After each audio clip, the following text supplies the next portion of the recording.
दोस्तों मैं रजिंदर सिंह बिलगा ते तुसी वेख रहे हो बिलगा न्यूज़ ऑनलाइन चैनल। ते आओ साडे नाल ने एस दारापुरी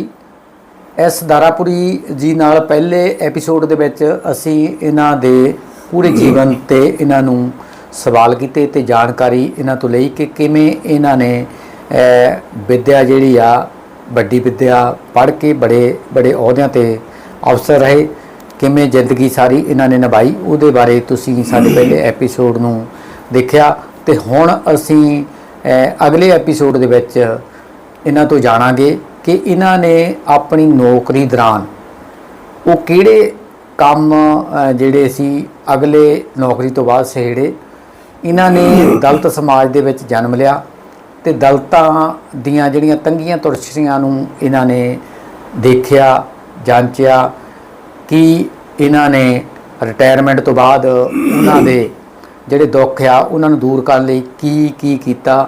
आओ इन्हां तो जाणदे हां कि हुण तक ये अपनी नौकरी करन तो उपरंत समाज की सेवा दे विच की सहेड़िया। आओ इन्हां दा पहला स्वागत कर लैने आ, फिर करांगे गलबात। दारापुरी जी तुहाडा बहुत बहुत बिलगा न्यूज़ ऑनलाइन ते स्वागत है। तो जिस तरह तुसी सानू काफ़ी अपनी जिहड़ा आ जिंदगी बारे किन्नी मेहनत करके किन्नी पढ़ाई की नौकरी की ते नौकरी करन तो बाद एक बड़े IG दे अहुदे तो तुसी रिटायरमेंट लई पुलिस विभाग तो ते हुण साडे श्रोतिਆਂ ਨੂੰ ਇਹ ਦੱਸਿਓ कि ਜਦੋਂ ਤੁਸੀਂ नौकरी चों रिटायर हो गए तो फिर अगला कदम तुहाडा की रहा? जी जी देखिए, ऐसा है जैसा मैंने आपको पहले एपिसोड में बताया था कि मैं पुलिस में इस मकसद से भी आया था कि इसके माध्यम से मुझे गरीब लोगों को जो जिनके साथ बेइंसाफ़ी होती है उनको इंसाफ दिलाना है, उनकी मदद करना है जी। तो अपनी पुलिस की नौकरी जो मैंने 32 साल की यूपी में जो है उसके दौरान मेरी पूरी कोशिश रही कि किसी के साथ कोई नाइंसाफ़ी नहीं होनी चाहिए जी।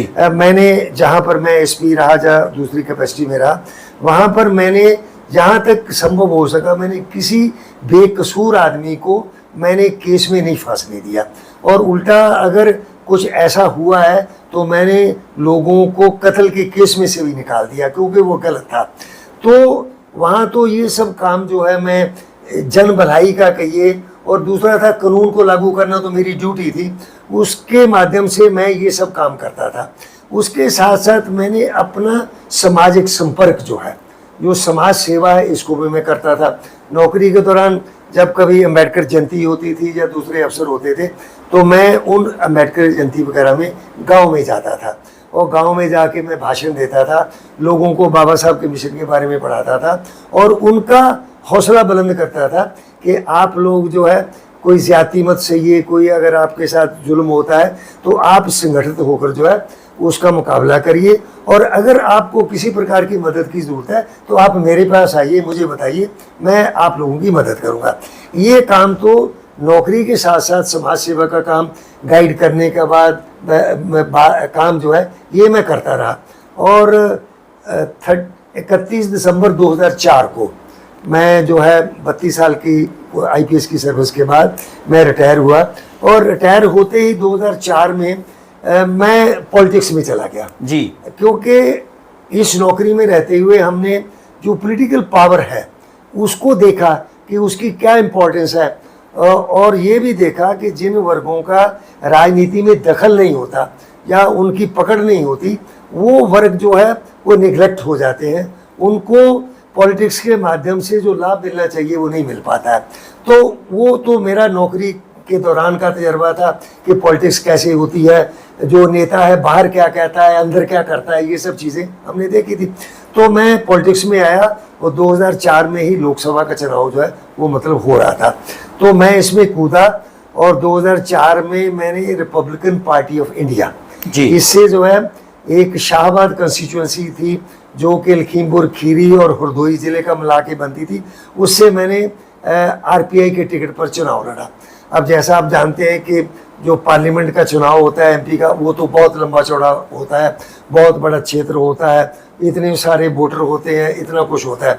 अब मैं नया नया था, मुझे राजनीति का उस तरह का तो कोई तजर्बा तो था नहीं, हाँ जोश था, जज्बा था, और मेरे मन में ये था कि मुझे रिपब्लिकन पार्टी ऑफ इंडिया को दोबारा खड़ा करना है, उत्तर प्रदेश में करना है। जबकि एक ज़माने में आरपीआई बहुत मजबूत थी उत्तर प्रदेश में, पंजाब में भी आरपीआई बहुत मजबूत थी, और बाबा साहब ने इतनी अच्छी पार्टी बनाई थी, उसका संविधान उन्होंने बनाया, उसका एजेंडा उन्होंने बनाया, जो प्रोग्राम है वो बनाया। वो 1952, 1957, 1962, 1967 इतने सालों के जो चुनाव थे उसमें आरपीआई जो है पूरे देश के अंदर बहुत अच्छी उसकी रिप्रेजेंटेशन थी। उसके एमएलएस थे, पंजाब में बहुत सारे एमएलएस थे, एमपीज थे। तो पर बाद में जब जो आरपीआई के जो लीडर थे उनके अंदर जब स्वार्थ आ गया, वो अपना अपना पेट पालने लग गए, तो फिर आरपीआई टुकड़ों में बट गई। तो मैं क्योंकि बाबा साहब की पार्टी के बारे में पढ़ा था तो मेरे मन में वो लगन थी, मैं चुनाव में चला गया। अब ठीक है, जो पेंशन मिली थी, ग्रेचुटी मिली थी, पैसा भी खर्च किया, पर मुझे उसमें सफलता तो मिली ही नहीं थी, क्योंकि पार्लियामेंट का चुनाव इतना आसान नहीं है। खैर मैंने लड़ा इसी उद्देश्य के साथ कि मुझे आरपीआई को दोबारा मतलब करना है। उसमें मैं ना इत्थे रोकना चाहूँगा, इलेक्शन तुसीं लड़ी जी, उस वेले किन्ने क वोट मिले तुहानूं? नहीं उसमें मुझे वोट तो समझे कुल 4000 मिले थे उधर। ठीक है, टोटल 4, क्योंकि उसमें मैंने देखा कि इलेक्शन में तो पैसे का इतना इस्तेमाल हो, तो मेरे पास तो पैसा नहीं था।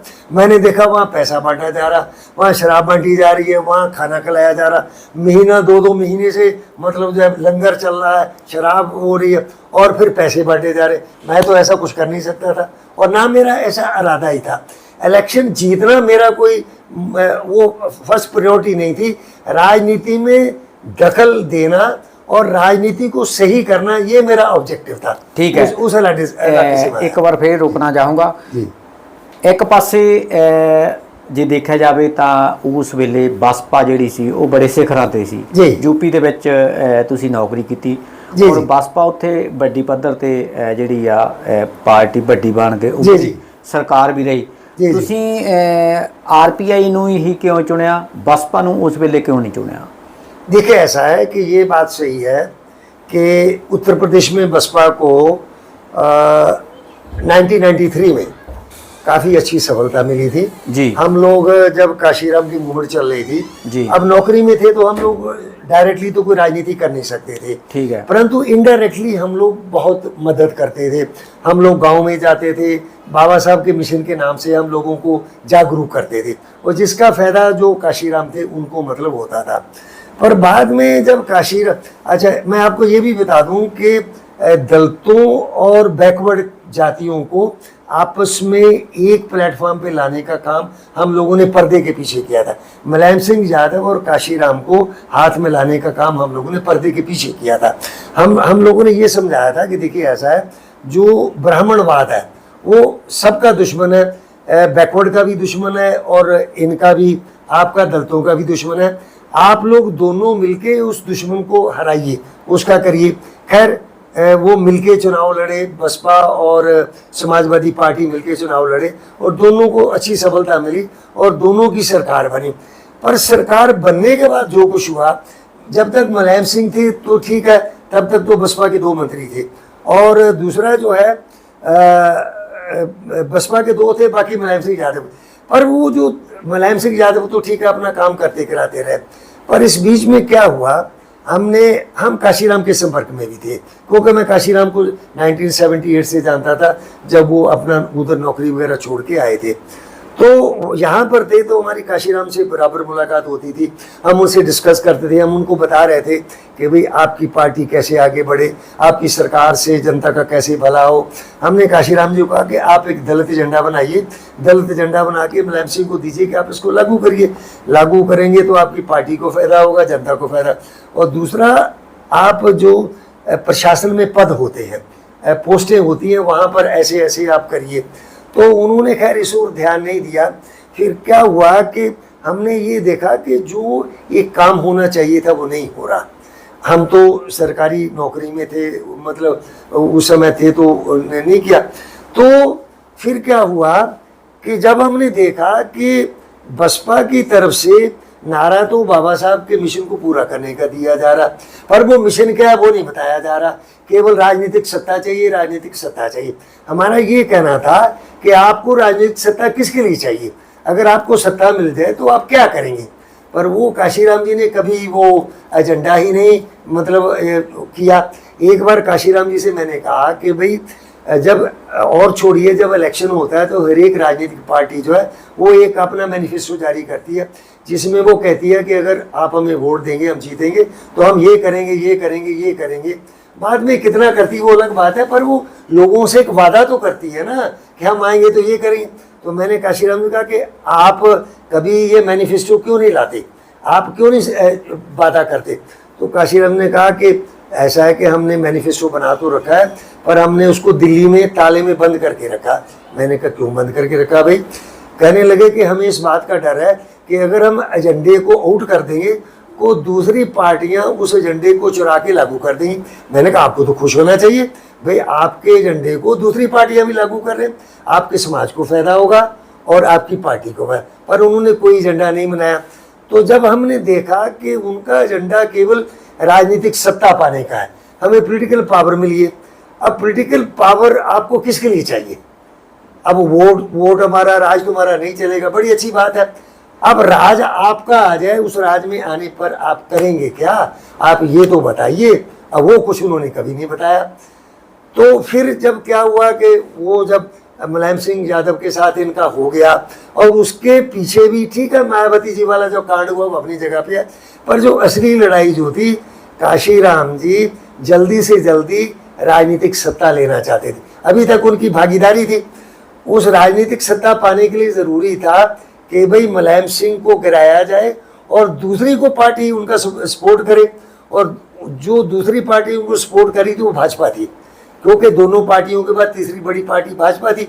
भाजपा मुलायम सिंह यादव को हटाना चाहती थी, क्योंकि उनसे उनको बड़ा खतरा था। यादव लोग जो है लठ लेके खड़े हो गए थे और वो इनकी गुंडागर्दी नहीं चले। तो उसके लिए भाजपा ने क्या किया, काशीराम को उन्होंने लालच दिया कि ऐसा है कि आप मुलायम सिंह की सरकार गिराइए, हम मायावती को मुख्यमंत्री बना देंगे। और बदकिस्मती दलितों की ये है कि काशीराम जी भाजपा के चंगुल में फंस गए, उनके जाल में फंस गए, और वो राजी हो गए। और राजी हो के तय हो गया कि भाई ठीक है, समर्थन वापस लिया जाएगा, मुलायम सिंह की सरकार कराई जाएगी। फिर वो पहले काशीराम आए। जब काशीराम ने 29 मई को काशीराम आए, उन्होंने लखनऊ में अपनी पार्टी की मीटिंग की विधायकों की, तो उसमें से काफ़ी सारे विधायक गैर हाजिर थे। तो काशीराम को लगा कि भैया क्या बात है, मेरी गड़बड़ हो रही है। उनको पता चला कि बसपा के बहुत सारे विधायक जो है टूट के मुलायम सिंह यादव के साथ जा रहे हैं। अच्छा, फिर वो क्या, इस पर जो है काशीराम तुरंत दिल्ली गए। दिल्ली जाके मुरली मनोहर जोशी, अटल बिहारी वाजपेयी और ये सब जितने भी नेता हैं, लाल कृष्ण आडवाणी, इनसे मिले और इनसे कहा कि ऐसा है कि हम मुलायम सिंह की सरकार गिराते हैं, समर्थन वापस लेते हैं, आप मायावती को मुख्यमंत्री बनाइए। वो राजी, वो तो यही चाहते थे कि भाई मुलायम सिंह की सरकार गिर जाए। जो दलितों और पिछड़ों का और अल्पसंख्यकों का, मुसलमानों का गठबंधन बना, ये टूट जाना चाहिए, क्योंकि जो उनके खिलाफ था ये तय हो गया। तय होने के बाद मायावती अपना वहाँ आई, 2 जून को आई। 2 जून को वहाँ पर वो घटना हुई कि मायावती ने अपने विधायकों की मीटिंग बुलाई। वो एक हॉल में मीटिंग कर रही थी। बाहर क्या अफवाह उड़ी, बाहर अफवाह ये उड़ी कि बसपा जो है समर्थन वापस लेने जा रही है, वो गवर्नर को लेटर देने जा रही है और मुलायम सिंह की सरकार गिर जाएगी। और एक हवाई जहाज़ जो है वो अहमदाबाद से लखनऊ आ रहा है और बसपा के सारे विधायकों को उस हवाई जहाज़ में बिठा के अहमदाबाद ले जाया जाएगा ताकि कोई तोड़ फोड़ ना हो जाए। ये अफवाह पर मतलब फैली। जब ये अफवाह फैली तो मुलायम सिंह यादव और उनके जो आदमी थे उन्होंने कहा कि तो कोई बात नहीं, हम विधायकों को ही ले आते हैं। अच्छा, वो उन्होंने क्या किया, गाड़ियाँ वाड़ियाँ लेके जहाँ गेस्ट हाउस था वहाँ पर पहुँचे। वहाँ पर जाके उन्होंने, मायावती उस समय हॉल में नहीं थी, मायावती एक साइड के कमरे में थी कुछ लोगों के साथ। अच्छा, वहाँ पर गए, वहाँ पर जाके जिन विधायकों के साथ तो सौदा हो चुका था उनको कहा चलो चलो चलो चलो, वो उठ के चल दिए, वो गाड़ियों में उठा के उनको बोले गए। अच्छा, दूसरा जब उन्होंने गाली गलौज किया अपना वहाँ पर, क्योंकि बाकी विधायक वहाँ पर अंदर थे ये वाला जब।